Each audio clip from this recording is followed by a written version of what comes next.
doa salam abah yang menjawab ke waalaikumsalam, semoga kamu mencapai kesejahteraan, itu doa yang paling hebat. Karena kita salam itu bukan kepada kubur, salam kepada yang ada di dalam kubur, rohnya. Sedangkan talqin tadi yang ditalqin adalah roh kita. Maka saya selalu ditanya oleh ikhwan dari Jakarta, bagaimana Ustaz, sekarang sudah banyak timbul mursyid yang baru. Saya kata, mereka ada ilmu silahkan, tapi saya punya satu prinsip. Kita sekarang tetap dengan abah. Sekiranya mereka benar sebagai mursyid menurut Allah, kita tidak rugi karena kita tetap bertawasul dengan abah. Tapi bagaimana kalau mereka menurut Allah bukan mursyid? Rugi antum. Terkeluar. Karena di dalam kami mentalkin, saya diajar oleh mentor saya, hati saya ini kembara dulu untuk ditautkan dengan hati abah, yang dinamakan dengan istilah rabitah. Karena mulut dan semuanya ini hanya merupakan jalan untuk mengajar, mengijazahkan, yang pada hakikatnya adalah mursyid. Sehingga sekiranya ada seorang yang dilantik menjadi wakil talqin yang bukan dilantik oleh abah, gimana dia berrabitah? Tentu bukan berrabitah kepada abah dulu, rabitah kepada mursyidnya yang tadi wakil talqin abah. Kalau dia benar, itu urusan Allah. Tapi kalau dia salah, rugilah kita, karena tidak nyambung. Dan seakan-akan saya kemarin ditanya oleh Ananda Mustafa, melestarikan terkait kenasaban dia Pondok Pesantren Sulaya, saya masuk di luar dulu yang saya ceritakan, adalah terus menjaga sebagaimana yang abah wasiatkan kepada kami. Karena tadi bai'ah kita berjanji, bukan berjanji untuk menjadi mursyid, tidak, berjanji untuk menjadi wakil talqin, wakil yang menalkin. Jadi itu hak Anda kalau mau, tetapi berpikirlah banyak-banyak, karena saya pribadi tidak mau keluar daripada silsilah rantai yang dikatakan oleh Rasulullah tadi, karena mereka ditolak di dalam surga.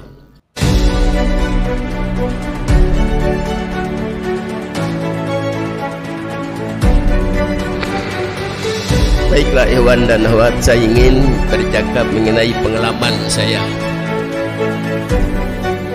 pada tanggal 19 sampai 22 bulan Januari, yang mana pada masa itu tanggal 23 manakib di sini. Pada masa itu saya dijemput ke kota Supi, Nusantara, di Pondok Pesantren Idrisiah yang tak jauh daripada kita, di mana pada masa itu hadir semua mursyid-mursyid tarekat Mutabara yang sebanyak 45 yang ada di Nusantara ini, bersama khalifah-khalifahnya.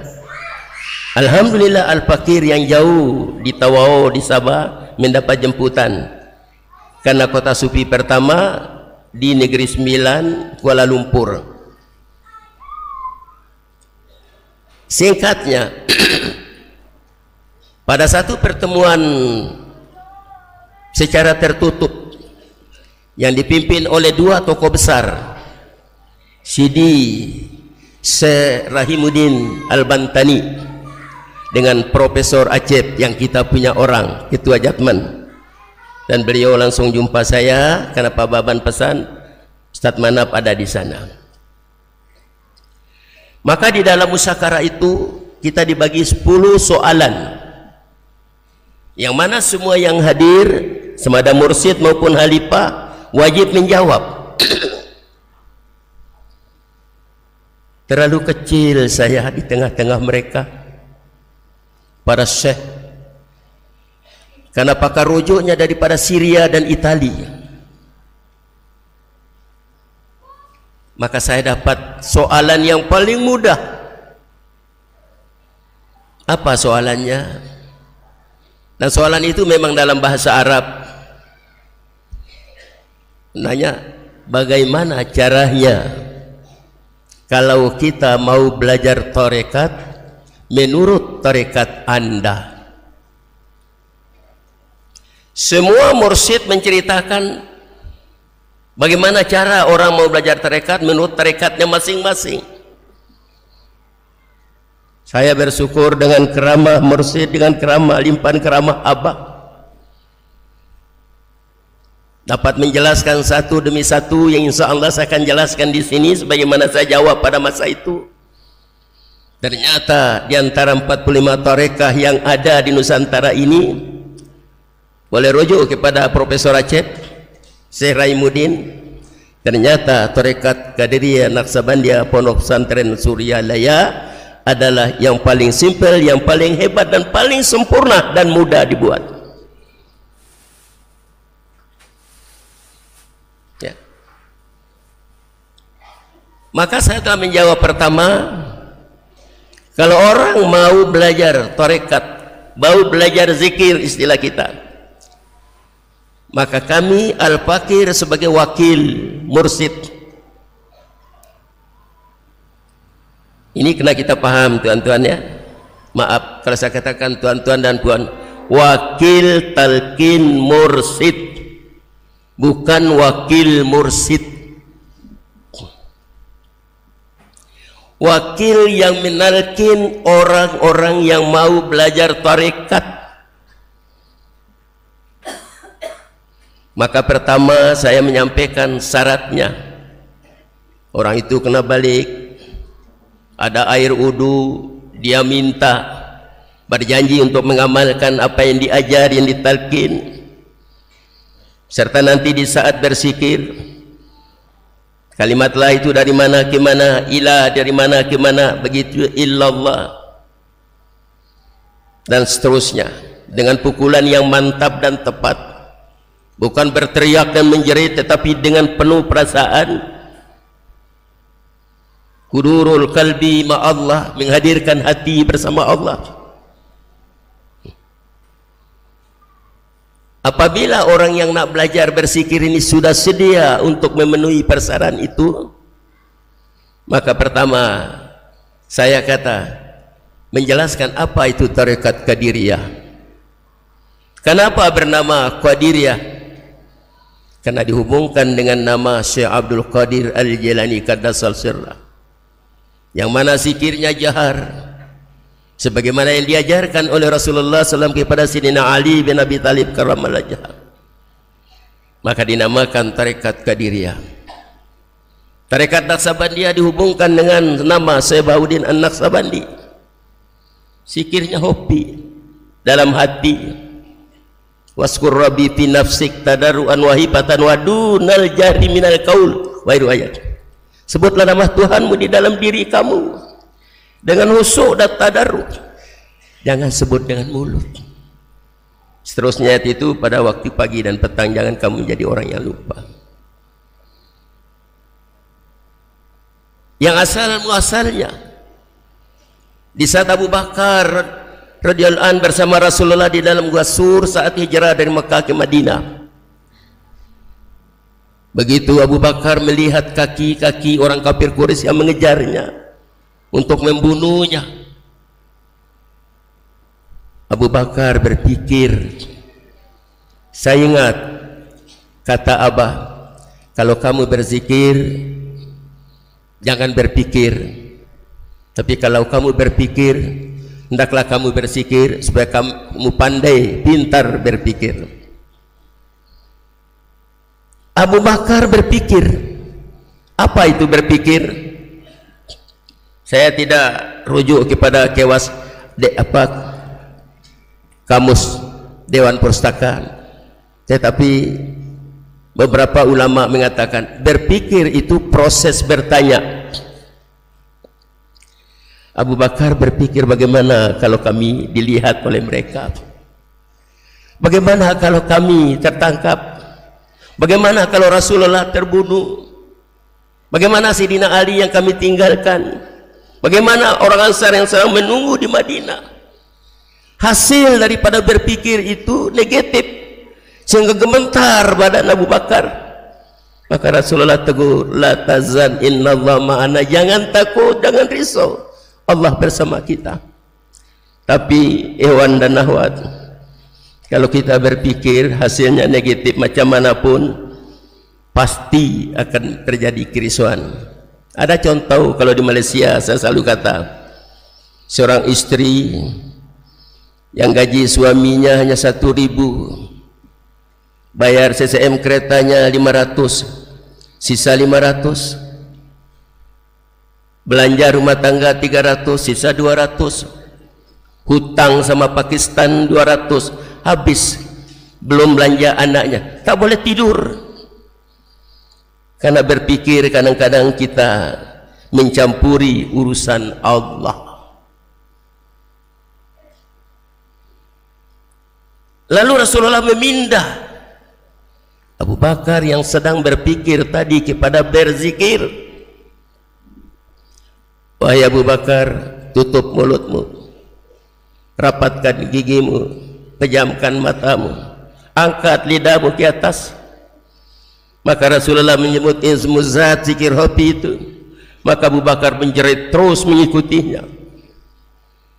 Maka selepas itu Abu Bakar menjadi tenang. Ala bi dzikrillah tatmainnul qulub. Karena dengan berzikir hati jadi tenang. Min qalbi wa ilal qalbu, kata Nabi. Dari hatiku kepada hati Abu Bakar aku tumpahkan. Sehingga iman Abu Bakar As-Siddiq lebih berat ditimbang dengan semua jin dan manusia sampai hari kiamat, kecuali Nabi dan Rasul, adalah karena apa yang ada di dada Rasulullah itu dilimpahkan kepada dada Abu Bakar, dan itulah yang dilimpahkan kepada kita semua di saat kita ditalqin. Masya Allah, beruntunglah tuan-tuan. Maka dua tarekat ini telah digabungkan jadi satu oleh Syekh Hatib Sambas di saat beliau berada di kota Mekah. Karena boleh jadi orang yang berzikir jahar la ilaha illallah, hatinya boleh melancong ke mana-mana. Maka dengan digabungkan, begitu berzikir la ilaha illallah, hatinya terus dengan zikir hobi yang tidak seumpama dengan apapun. Maka tentu pikirannya akan terfokus sehingga hatinya betul-betul hadir dengan Allah. Itulah tarekat Qadiriyah Naqsabandiyah. Alhamdulillah disahkan oleh Syekh Muhyiddin Yasin dari Syria. Dan seterusnya apa tujuannya? Sebelum tujuannya kita sampaikan mengenai talqin dan bai'ah. Apa itu talqin? Talqin mengenai mengajar. Hadisnya satu, lakinu mautakum la ilaha illallah. Ajar kepada orang yang mau meninggal dunia la ilaha illallah. Sehingga budaya di Malaysia, saya selalu dipanggil bila ada orang sedang sakarat. Bila saya dapati keluarganya, adiknya mengatakan, abang ucap la ilaha illallah. Anaknya mengatakan, ayah ucap la ilaha illallah. Belum pernah saya dengar orang mengatakan istighfar abang, tak ada. Allahu akbar abang, tak ada. Tapi semua menyuruh mengucap la ilaha illallah. Kenapa Ikhwan dan Akhwat? Rupanya ada hadis yang sahih. Rasulullah bersabda, man kana akhiru kalamihi la ilaha illallah dakhalal jannah. Siapa yang akhir kalamnya dapat mengucap la ilaha illallah, maka dia dijamin masuk surga. Tetapi tidak ada jaminan orang yang dalam sakarat, yang napasnya sudah keluar masuk, dapat mengucap kalimat itu. Cuma saya ingin berpesan pengalaman saya, kalau kita memberi isyarat mengajar orang yang mau mati itu, sudah ada isyarat dia mengucapkan, maka cukuplah sekali itu, jangan sambung lagi. supaya jadi kalimat terakhir daripada dia. Umur saya sekarang berjalan 73 tahun. Saya baru dapati seorang yang meninggal di atas tangan kanan saya ini dengan ucapan la ilaha illallah yang baru 1 bulan ditalkin. Di antara sekian ratus orang yang di depan saya yang saya selalu dipanggil. Saya datang di rumah beliau, orang mengatakan la ilaha illallah, beliau terus mengucap. Saya katakan yang lain diam. Beliau tak perlu dibimbing lagi sebab beliau sekarang sedang mengucap. Apa kata beliau? Baru 5 menit saya duduk. Habis Ustaz, tolong dudukkan saya. Saya angkat kepalanya. Begitu kepalanya sampai di tangan saya ini, la ilaha illallah, tangannya terus mendekap. Cemburu saya sampai hari ini. 1 bulan ditalkin. Maka saya selalu berpesan, kalau antum naik kereta, selepas doa itu baca la ilaha illallah Sayyidina Muhammad Rasulullah. Kenapa Ustaz? Siapa tahu kereta itu jatuh, eksiden, kita mati. Itulah kalimat diantara kalimat terakhir yang bawa kita ke surga. Antum naik kapal terbang, pesawat, bacalah doa ini. Antum mau tidur, bacalah la ilaha illallah Muhammad Rasulullah. Siapa tahu dalam tidur kita meninggal, maka itu yang membawa kita ke surga. Masya Allah, beruntungnya kita dipertemukan dengan seorang mursyid. Bai'ah, dalam doa yang diajarkan kepada kita, innal ladzina yubayyi'unaka innama yubayyi'una Allah yadullahi fawqa aydihim faman nakatha fa innama yanquthu ala nafsihi wa man awfa bima 'ahada alaihi Allah fasayu'ti ajran azima. Kamu berbai'ah, berjanji bukan kepada Muhammad, tapi kamu berjanji kepada Allah. Tangan Allah di atas tangan mereka. Siapa tidak melaksanakan janjinya, maka dia menjadi orang yang rugi. Dan siapa yang melaksanakan janjinya, dia akan mendapat pahala yang besar. Dalam hadis yang diriwayatkan oleh Imam Muslim, Rasulullah juga bersabda, man mata la bayatun unukihi mata maitatan jahiliyah. Siapa yang mati tidak mengalami bai'ah di lehernya, maka matinya laksana matinya jahiliyah. Saya sampaikan di dalam forum tertutup itu. Si orang bertanya, apa alasannya?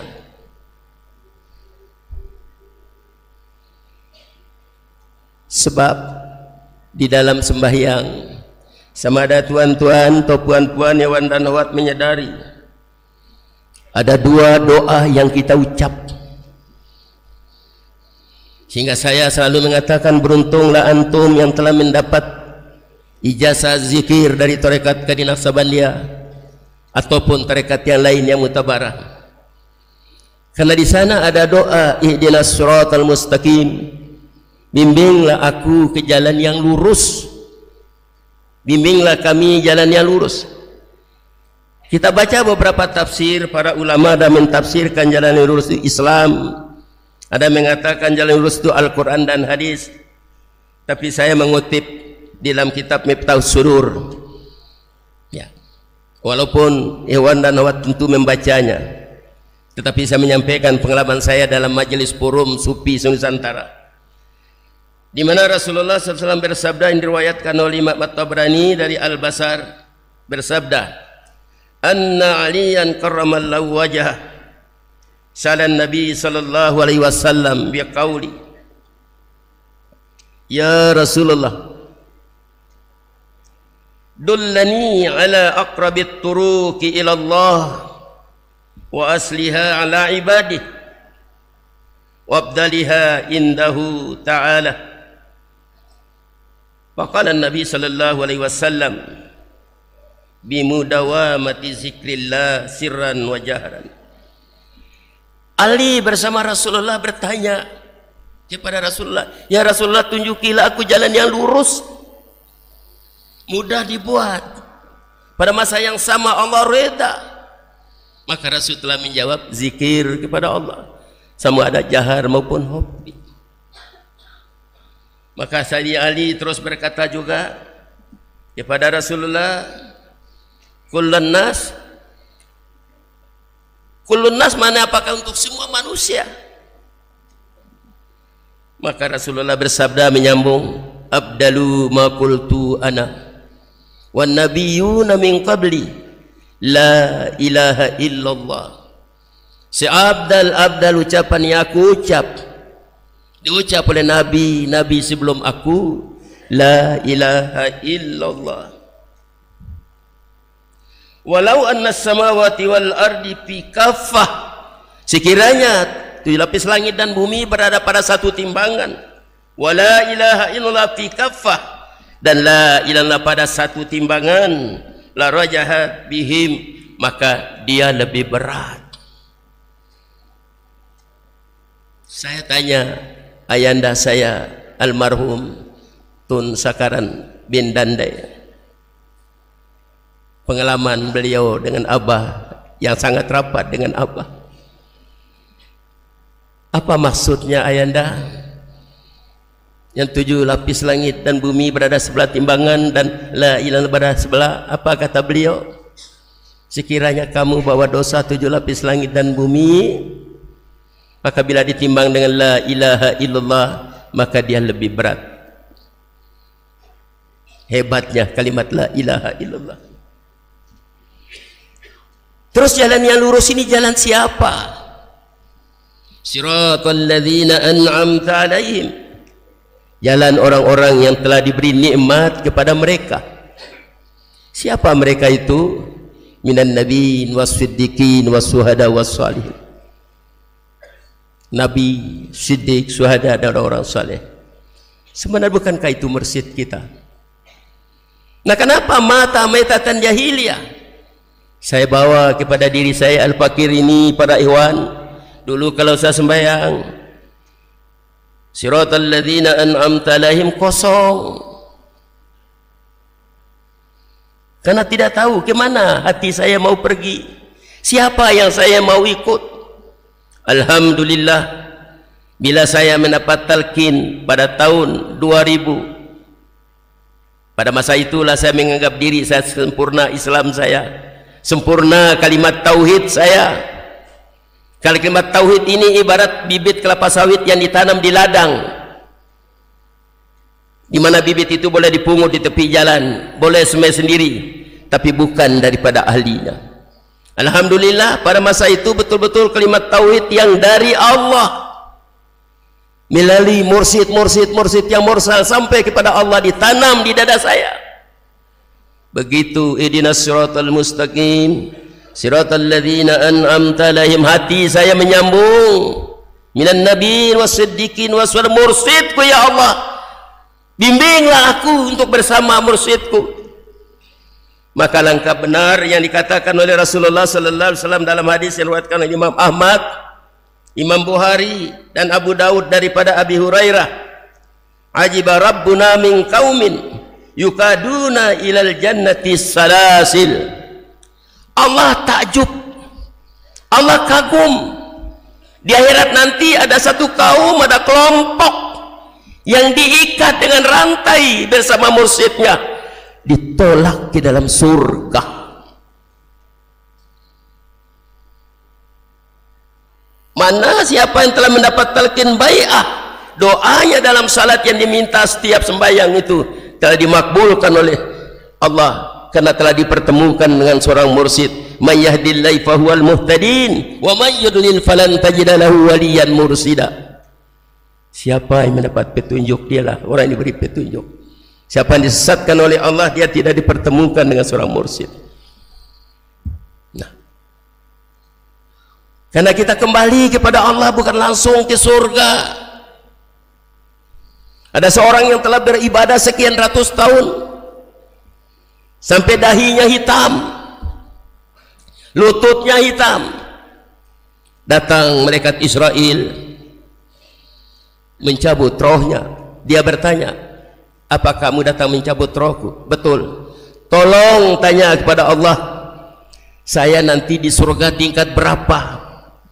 Allah dengar. Allah sampaikan kepada malaikat Israel, bagi tahu dia tempatnya nanti neraka tingkat 7. menangis Iwan. Ya Allah, aku telah sujud sekian ratus tahun. Kenapa aku masih diletakkan di neraka tingkat 7? Apa jawab Allah? Kamu sujud untuk makhlukku. Surga itu makhlukku, sama dengan kamu. Maka beruntunglah kita, karena kita telah dipandu oleh seorang mursyid merujuk kepada ayat yang selalu dibaca dalam salat. Ya ayyatuhan nafsul mutmainnah irji'i ila rabbiki radiyatan mardiyah. Artinya kita kembali dulu kepada Allah. Jangan langsung ke surga. Bersama Allah dulu. Bila kembali kepada Allah? Hari ini, bukan besok, bukan nanti. Siapa yang kembali kepada Allah? Orang yang bersama Allah, mampu bersama Allah. Siapa yang bersama Allah? Ana ma'a abdi idza zakarani, kata Allah dalam hadis kursi. Aku bersama hamba-Aku jika dia ingat kepadaku. Faskuruni askurkum waskuri wala takfurun. Ingatlah kamu kepada aku akan ingat kamu. Bersyukurlah kamu, jangan kufur. Jadi zikir ini adalah mendekatkan diri kita dengan Allah, kembali untuk bersama Allah. Bila kita sudah bersama Allah, apa Allah kata? Padahuli fi ibadi. Masuklah kamu dalam golongan hamba-hambaku. Orang-orang yang diakui oleh Allah sebagai hambanya, bukan orang yang memandai-mandai mengaku hamba. Siapa dia? Minan nabiyyin wasiddiqin waswada wassalihin. Itulah mursyid. Lihat silsilah mursyid kita. Maka orang yang dikatakan fadkhuli fi ibadi, berarti orang itu telah diiktiraf oleh Allah sebagai hambanya. Baru ada khuli jannati, masuklah kamu bersama-sama dalam surga. Saya datang di Suryalaya, saya duduk di rumah Supa, tapi saya tak boleh masuk. Maka jumpa dulu dengan Mang No, karena Mang No yang punya rumah Supa. Bila sudah bersama Mang No, baru Mang No bagi kunci, terbukalah rumah Supa, masuklah saya di dalam bilik. Boleh paham ibu-ibu? Ya kalau tak paham tak apalah, sebab kita lain bahasa, lain negara. Ibarat saya pergi hotel, sebab dalam salah satu hadis, la ilaha illallah miftahul jannah. La ilaha itu adalah kunci surga. Saya pergi kota Kinabalu, masuk satu hotel, bawa kunci dari Tawau, banyak kunci yang saya bawa. Sampai di hotel, tidak ada satu pun bilik yang boleh dibuka dengan kunci saya. Kenapa? Karena saya tidak jumpa dengan yang punya hotel, dan tidak mengambil kunci daripada yang punya hotel. Siapa punya surga? Allah. Antum beruntung karena telah menerima kunci daripada Allah melalui mursyid sampai kepada wakil talqin. Maka kunci inilah yang membuka pintu surga. Bila sampai hotel, ini kunci pakcik, itu bilik, terbuka. Satu saja kunci dibagi terbuka, tapi kunci yang banyak tadi tidak ada satu pun yang boleh terbuka, karena bukan dari yang punya hotel. Maka la ilaha illallah, saya katakan, umur saya sampai 47 tahun, dari mana saya dapat kalimat la ilaha illallah itu? Saya tak tahu. Sehingga mulut ini baca Quran, mulut ini baca tasbih, mulut ini baca tahmid, mulut ini baca takbir, tapi dari mulut yang baca Quran itulah keluar mengumpat, mengkeji, menghina. Tak ada kesan Al-Quran yang merupakan mukjizat itu, tidak melekat di bibir, karena di saat membaca semuanya itu hati bukan menuju Allah. Karena kalimat tauhid yang didapat itu bukan yang ada sanad sampai kepada Allah. Maka untuk kemursidan, saya tanya Iwan dan Huat, Tadi kita baca satu hadis, kita akan diikat dengan rantai dengan mursyid, lalu ditolak ke dalam surga. Apakah mau terus dalam ikatan itu atau mau keluar dari ikatan itu? Saya tanya, bagaimana ibu-ibu, bapak-bapak? Mau terus bersama ikatan, bersama mursyid, bersama abah, atau keluar dari ikatan itu?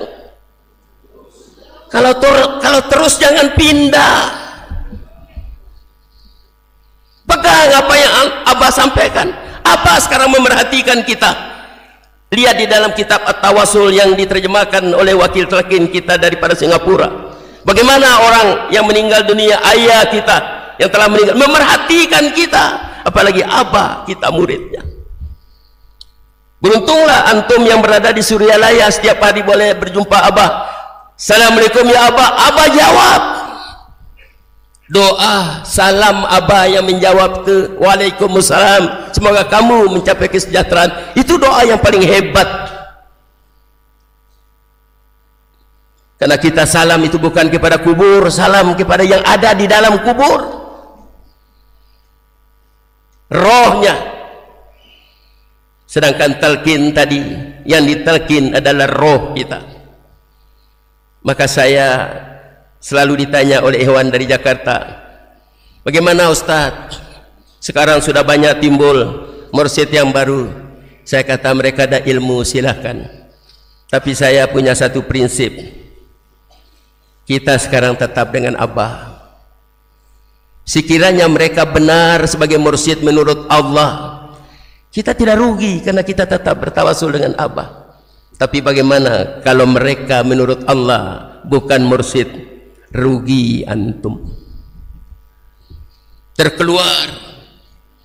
Karena di dalam kami mentalkin, saya diajar oleh mentor saya, hati saya ini kembara dulu untuk ditautkan dengan hati abah, yang dinamakan dengan istilah rabitah. Karena mulut dan semuanya ini hanya merupakan jalan untuk mengajar, mengijazahkan, yang pada hakikatnya adalah mursyid.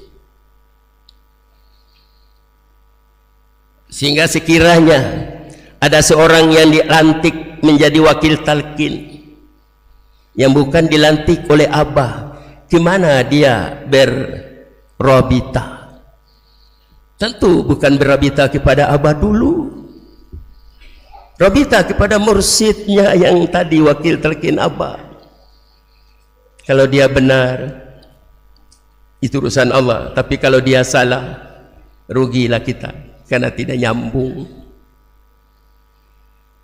Dan seakan-akan saya kemarin ditanya oleh Ananda Mustafa, melestarikan terkait kenasaban dia Pondok Pesantren Sulaya, saya masuk di luar dulu yang saya ceritakan, adalah terus menjaga sebagaimana yang abah wasiatkan kepada kami. Karena tadi bai'ah kita berjanji, bukan berjanji untuk menjadi mursyid, tidak, berjanji untuk menjadi wakil talqin, wakil yang menalkin. Jadi itu hak anda kalau mau, tetapi berpikirlah banyak-banyak, karena saya pribadi tidak mau keluar daripada silsilah rantai yang dikatakan oleh Rasulullah tadi, karena mereka ditolak di dalam surga. Bagaimana di saat menalkin? Dia tanya saya bagaimana? Disebutlah, saya tidak boleh menjawab kalau mereka, karena hak mereka. Tapi kalau saya tetap dengan abah di saat menalkin, saya hubungkan rohani saya dengan rohani abah. Setelah jelas nampak, bahkan sampai kepada tahap sampai nampak dengan mata rohani saya abah itu senyum, baru terus assalamualaikum warahmatullah. Jadi bagaimana kalau kita bukan mengambil daripada abah? Ini satu kerugian besar, ya. Karena keluar daripada rantai yang dikatakan oleh Rasulullah. Saya selalu ibaratkan seperti pisang. Kalau di Malaysia disebut tundun pisang, ada sisi atas bawah. Biarlah kita yang kecil di bawah ini, kalau diborong oleh pemborong semua masuk dalam truk. beruntunglah Tuhan. Tapi kalau kita keluar dari sisir itu, inna lillahi wa inna ilaihi raji'un, rugi. Baik, saya teruskan lagi. Setelah menyampaikan talqin dan baiat, harus saya menyampaikan apa tujuan Tarekat Kadin Naqsabandiyah Pondok Pesantren Suryalaya. Maka saya baca doa yang kita baca, Ilahi anta maksudi. Itu tujuan yang pertama. Ilah maknanya ma'bud, Tuhan yang disembah, engkaulah yang aku tuju. Bagaimana kita menjadi orang takarrub dengan Allah, dekat dengan Allah? Karena Allah dekat dengan kita, wa huwa ma'akum, bersama kita, wa huwa ma'akum aina ma kuntum. Tapi kita yang tidak merasa dekat dengan Allah. Bahkan Allah mengatakan, nahnu akrabu min hablil warid, kami lebih dekat daripada urat leher. Kesimpulannya, tujuan pertama untuk menjadi orang yang bertakwa, karena orang yang dekat dengan Allah, orang yang bertakwa, inna karamakum indallahi atqakum. Nah sekarang saya kata, kami bercakap mengenai takwa. Kalau khatib di atas mimbar kemarin juga menyebut, artinya marilah kita bertakwa, mengerjakan perintah Allah dan meninggalkan larangan. Pahamlah kita, buat takwa itu mengerjakan segala suruhan Allah, meninggalkan segala larangannya. Tapi Rasulullah tepuk dada 3 kali, at-taqwa hahuna, at-taqwa hahuna, at-taqwa hahuna. Saya telah merujuk perkara ini kepada Sidi Rahimuddin Al-Bantani. Rasulullah mengatakan takwa di sini, takwa di sini, takwa di sini. Sebenarnya pohon takwa itu berada di sini. Mengerjakan perintah, meninggalkan larangan, itu buahnya takwa. Apa itu takwa? Takwa itu rasa. Itulah Abah kata, jangan kamu merasa pandai, tapi kena pandai merasa. Sekarang boleh para ikhwan dan akhwat, tuan-tuan dan puan-puan, bapak-bapak dan ibu-ibu, boleh tunduk sekejap, pandang kalbu. Kita mau tes diri kita masing-masing, sudahkah kita menjadi orang bertakwa atau belum? Apakah kita beriman kepada Allah? Allah Maha mendengar? Tolong jawab. Benar. Dengan apa Allah mendengar? Jangan jawab, takut salah, jadi syirik. Sebab ada orang di luar sana, kamu sikir kuat-kuat ini, apakah Allah tuli? Menganggap mereka Allah punya telinga dan mendengar dengan telinga. Tak, Allah mendengar dengan sifat mendengarnya. Apa maknanya mendengarnya Allah? Tidak ada satu bunyi dan suara yang tidak didengar, sehalus manapun ucapan itu. Tengok kalbu anda, hati anda masing-masing. Bagaimana di saat antum mengumpat saudaranya, menceritakan keburukan saudaranya, bosnya, jiran dan tetangganya, memfitnah, menghina. Ini akhir zaman. Adakah antum merasa ucapan antum didengar oleh Allah? Hati-hati. Kalau sudah merasa didengar oleh Allah, tentu tidak akan keluar ucapan yang keji dan kotor dari mulut itu. Kalau belum merasa, berarti terus akan mengalir ucapan yang keji dan kotor. Yang kedua, beriman pada Allah Maha melihat. Bagaimana di saat anda berbuat sesuatu yang tak mau istrinya tahu, istri yang tak mau suaminya tahu, anak yang tak mau ayah dan ibunya tahu, anak buah yang tak mau bosnya tahu, dan seterusnya. Apakah di saat itu anda merasa dilihat oleh Allah? Tanya, tepuk dada, tanya iman. Allah mengatakan innahu alimun bizatis sudur. Allah tahu apa yang ada di dalam dada kamu. Di saat bersarang segala macam penyakit, hasad, dengki, sombong, riya, takabur dan lain-lain, adakah merasa bahwa kalbu itu ditatap oleh Allah? Innallaha ta'ala la yansuru ila suwarikum wa besarukum innama yansuru ila qulubikum. Allah tak pandang muka kita, tubuh kita, badan kita, wajah kita, tapi Allah pandang kepada hati kita. Adakah kita merasa bahwa Allah sedang menatapnya? Kalau belum, boleh jadi kita nanti dikatakan munafik. Percaya Allah Maha mendengar, tetapi dari mulut keluar ucapan-ucapan yang keji dan kotor yang Allah tak suka. Percaya Allah Maha melihat, tapi dari anggota tubuhnya membuat perbuatan-perbuatan yang dikeji, dibenci oleh Allah. Maka saya telah bertanya, di saat saya berada di Suryalaya ini, kepada salah seorang yang menalkin saya,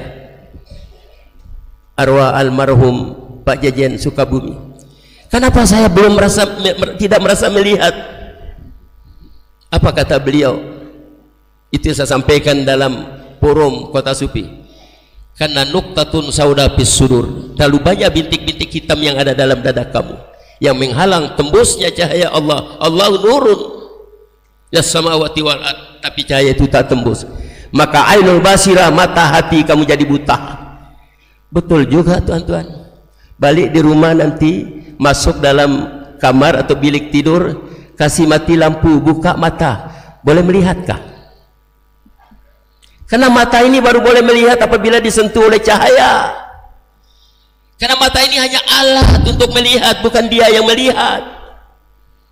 Begitu juga hati kita, karena ditutup oleh bintik-bintik hitam tadi, kata Nabi, nuktatun sauda fis surur, maka tidak tembus cahaya, sehingga mata hati jadi buta, sehingga tidak melihat kebesaran, keagungan, kehebatan, kemuliaan Allah Subhanahu wa ta'ala.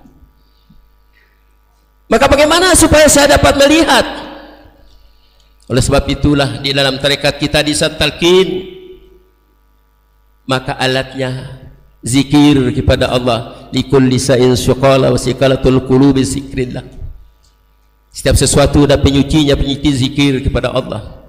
La ilaha illallah, la ilaha illallah. Maka itu pukulan yang mantap dan keras, yang hati kita lebih keras daripada batu. Maka tersingkirlah semua titik-titik hitam, maka cahaya jadi tembus. Maka mata hati melalui cahaya itu menyaksikan kebesaran dan keagungan Allah. Sama dengan kita duduk di madrasah itu, keluar matahari, karena jendela itu ditutup, maka cahaya tak masuk. Walaupun matahari ada, tapi kita tak akan melihatnya.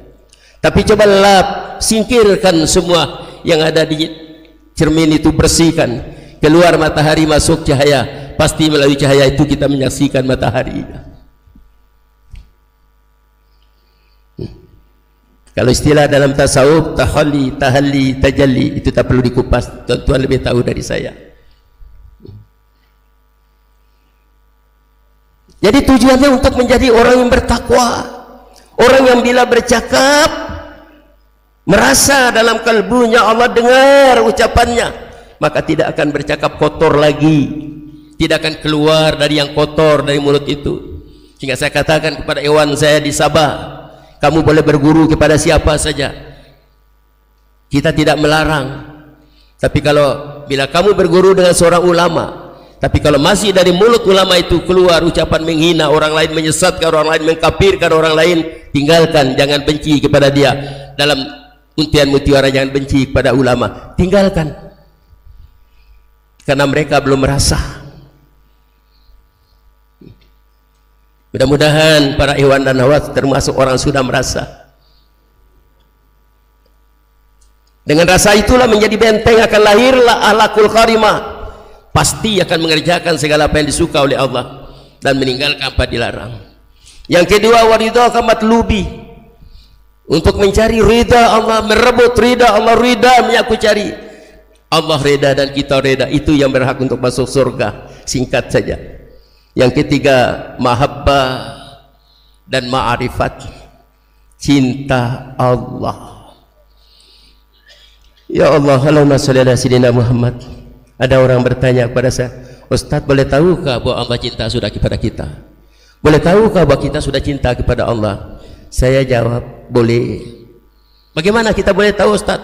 Saya ini pakar. dalam hal cinta. Istri saya 4 Ustaz. Bila saya pandang mata bertemu mata, bergetar jiwa saya Ustaz. Tapi dengan Allah tak ada getar Ustaz. Saya bagi contoh. Mungkin di sini ada yang seperti saya dulu, cinta bola. Bola dunia, main bola dunia, main antara Argentina dengan Amerika jam 3 subuh. Orang yang cinta bola sanggup bangun nanti jam 3 subuh tidak mengantuk, lebar matanya buka-buka di depan TV. Itu karena cinta. Bila tuan-tuan dan puan-puan, segala ibadah yang diperintahkan oleh Allah tidak terasa lagi dalam kalbu sebagai beban, tapi di sebalik perintah itu ada satu rasa yang tidak dapat diungkapkan dengan kata-kata. Bermakna Allah cinta kepada kita. Para ulama sufi bangun tengah malam 400 rakaat 300 rakaat sembahyang, itu adalah karena kekuatan cinta kepada Allah. Maka apabila kita sudah menjadi orang yang seperti itu, insya Allah, kalau Allah sudah cinta, tentu Allah akan letakkan kita pada tempat yang terbaik di akhirat nanti. Jadi itu tujuan kita. Sekarang apa alat untuk mencapai itu semua? Karena untuk mencapai satu tujuan karena ada alat. Saya jelaskan secara terperinci. Alatnya zikir la ilaha illallah dan zikir hobi. Kenapa mesti la ilaha illallah? Karena Rasulullah mengatakan tadi dalam hadis yang kita baca, abdalu ma qultu ana wan nabiyyuna min qabli la ilaha illallah. Sebenarnya inilah yang diwariskan dari Nabi Adam sampai kepada Rasulullah sallallahu alaihi wasallam. Dan inilah yang diwariskan kepada para ulama, al-ulama warasatul anbiya. Bukan semua diwariskan itu. Apa? Itulah ulama warasatul anbiya yang diwariskan kalimat itu, yang ditanamkan di dada kita semua. Pertama, kalimat itu adalah kunci untuk menjadikan kita mempunyai iman yang mantap. Dulu iman taklid, naik iman ilmu, naik iman ayat, namanya hakikat, naik sampai ke iman hak. Rasulullah menyebut jaddidu imanakum. Qala, kaifa nujaddidu imanana ya Rasulullah? Perbaharuilah iman kamu, mantapkan iman kamu. Sahabat bertanya, bagaimana ya Rasulullah? Qala bi kasrati qauli la ilaha illallah. Banyak-banyak mengucap la ilaha illallah. Berapa kali? 165 kali, lebih banyak lebih bagus. Tapi waktu ditelekin tadi malam atau tadi subuh atau kemarin oleh Pak Sandisi, pasti dalam hati yang baru ditelekin, mudah saja itu kalau 165, sikit. Tapi belum 1 bulan nanti 3 kali Sayyiduna. Itu pengalaman saya lah, bukan senang. Ada orang bertanya kepada saya, senang jadi orang kafir Ustaz. Kenapa pula senang jadi orang kafir? Tak perlu ada iblisnya. Setiap orang kafir saya kata ada iblisnya satu. Buat apa? Menjaga jangan sampai mereka mengucapkan la ilaha illallah. Sia-sialah kerjanya. Dalam kitab Hayatus Sahabah yang dikarang oleh tokoh besar daripada tablik dari India, yang telah mengutip hadis-hadis sahih, bercerita bahwa Rasulullah telah bercerita di mana Abu Lahab, Abu Jahal dan konco-konconya komplain kepada Abu Talib yang sedang sakit bahwa anak kemanakannya, anak saudaranya telah menghina agama nenek moyangnya. Maka Abu Talib kata, panggil dia. Dipanggillah Nabi Muhammad yang duduk di dekat Abu Talib berdepan dengan Abu Lahab. Apakah betul yang dikatakan oleh pakcik kamu ini? Apa kata Nabi? Betul ya pakcikku. Aku ingin mereka mengucap satu saja kalimat. Bila mereka mengucap satu kalimat ini, dosa mereka diampunkan oleh Allah. Dan orang Quraisy dihormati oleh orang Arab. Tiba-tiba berkata satu orang, jangan 1, 10 kami sanggup bagi. Lalu pakcik mengapa kalimat itu? Rasulullah menyebut la ilaha illallah. Kedua tangan Abu Lahab menampar Rasulullah. Tabbat yada Abi Lahab, celaka kedua tangan Abu Lahab. Mana buktinya lagi? Seorang kalau di Malaysia bila ingin masuk Islam, sudah umurnya 60 tahun, datang di MUIS, pejabat agama Islam, bila mengucap kalimat itu, asyhadu an la ilaha illallah, sekali saja hilang semua dosanya. Masya Allah. Tak sedar ini. Kadang orang jarang pikir, orang kafir ucap sekali boleh hilang dosanya.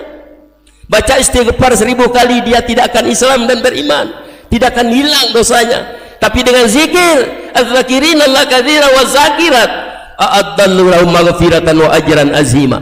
Lelaki dan perempuan yang banyak berzikir kepada Allah, a'addallahu lahum maghfiratan wa ajran azima. Allah sediakan pengampunan dan pahala yang besar. Beruntunglah tuan-tuan. Pegang dan gigit. Jangan tinggalkan rantai yang telah kita terima di saat kita berbai'ah. Kenapa bila kita tinggalkan mata metatan jahiliyah, terkapai-kapai di padang mahsyar nanti, datang satu saf, oh kamu bukan saf aku, cari saf lain, oh kamu bukan saf aku. Itu ruginya, karena tidak ada bukti dia sebagai satu rombongan.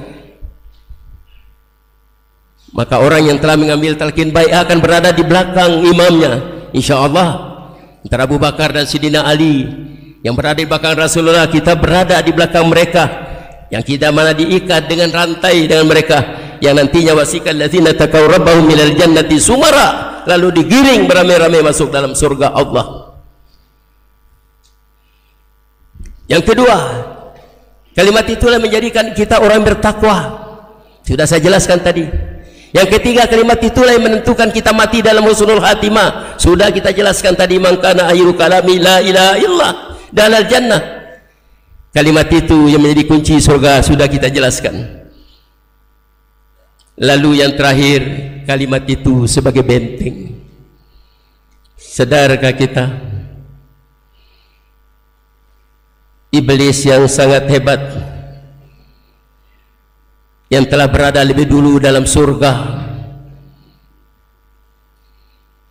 di saat Adam diciptakan, wa khalaqnakum wa sawwarnakum wa isqulna lil malaikati isjudu li Adam fasajadu illa iblis lam yakunna minas sajidin.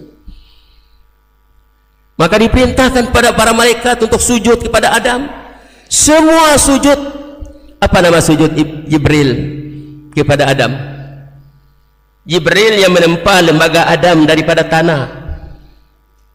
Setelah itu ditiupkan roh maka hidup. Sudah itu diperintah sujud, Jibril sujud. Karena sujudnya namanya sujud takzim, sujud menghormati Adam. Karena Jibril melihat kepada perintah Allah untuk sujud. Tapi iblis bila ditanya, Iblis kenapa kamu tak sujud? Aku perintahkan kamu, iza amartuk. Apa kata dia?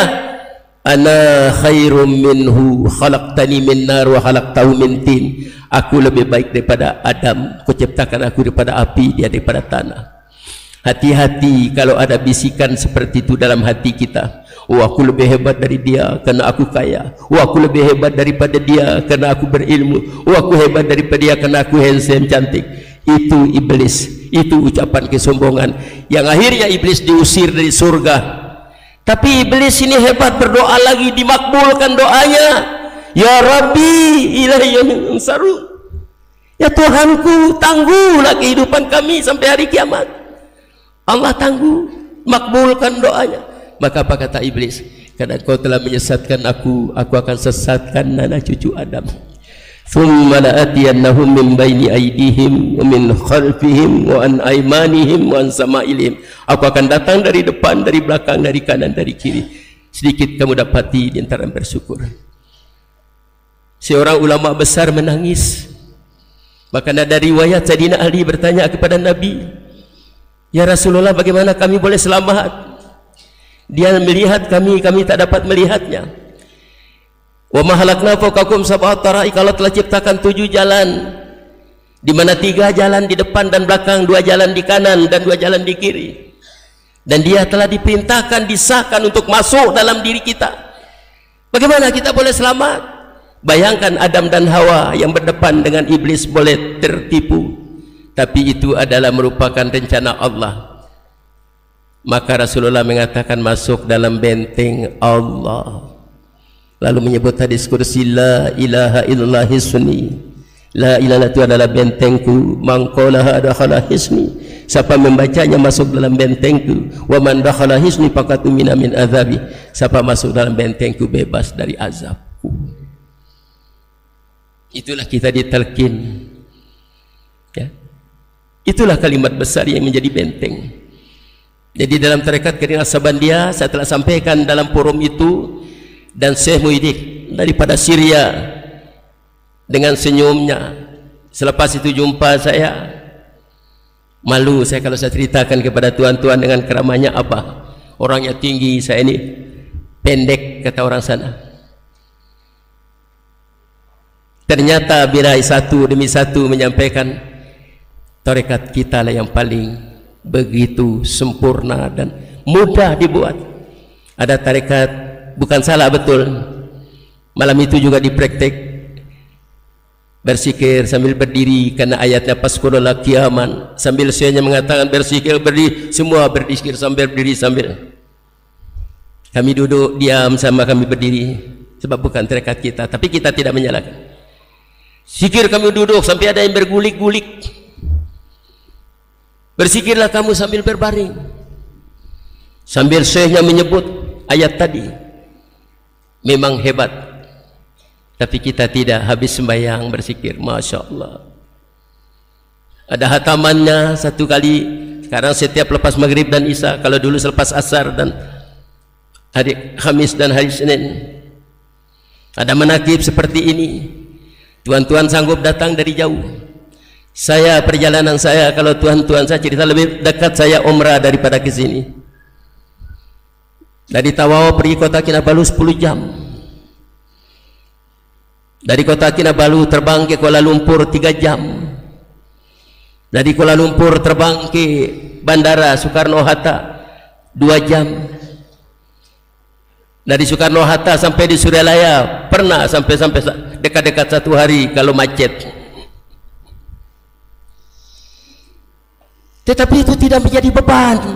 Kenapa? Kita ingat di dalam mangkoba yang dibaca tadi, Zikrus Shalihin kafaratun laniz dzunub, memperingati orang-orang saleh itu kiparat daripada dosa. Wa Zikrus Shalihin tansulur rahmat, diturunkan rahmat, wa tasulul barakah, mendapat limpahan barakah. Ini yang kita cari. Karena di saat kita bangun nanti, kata Nabi, ada suara, kumu maghfurun lakum, bangunlah kamu semua karena Allah telah mengampunkan dosa kamu. Qad buddilat sayiatikum hasanat, Allah telah mengganti kejahatan kamu dengan kebaikan. Masya Allah. Allahumma salli ala sayyidina Muhammad. Ini ikhwan dan akhwat, itulah kisah cerita saya di dalam forum Sufi Sinusantara, pertemuan antara tarekat-tarekat mutabarah Indonesia, Malaysia, Thailand, Kamboja, Filipina, Myanmar, Brunei Darussalam, Singapura. Maka alhamdulillah telah mengambil satu-satu ijma'. Boleh rujuk kepada Aceh.